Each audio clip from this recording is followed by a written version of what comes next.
Car parking చేసే సమయంలో కొంచెం తగిలింది అని చెప్పి ఒక వ్యక్తిని కొట్టి చంపేశాడు. కానీ అపోజిట్ పౌలు విశ్వాసం కొరకు ఆయన హతసాక్షి అయిపోయాడు. I have decided to follow Jesus అంటే నేను క్రీస్తును వెంబడించడానికి తీర్మానం చేసుకున్నాను.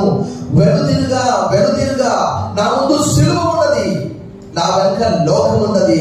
వెనుదిరుగా ఒకవేళ అందరూ నన్ను విడిచిపెట్టిపోవచ్చు. ఇదే పత్రికలో అంటాడు, అందరూ నన్ను విడిచిపెట్టిపోయారు కానీ ప్రభు నా పక్షాన ఉన్నాడు. అక్కడ రాయబడ్డది, తిమోతికి రాసిన 2వ పత్రిక 4వ అధ్యాయంలో రాయబడ్డది. ఏమని రాయబడ్డదంటే, అందరూ నన్ను విడిచిపోయిది, ఇది వారికి నేరముగా ఎంచబడకుండునుగాక. 4:16. అయితే కూడా ప్రభు నాతో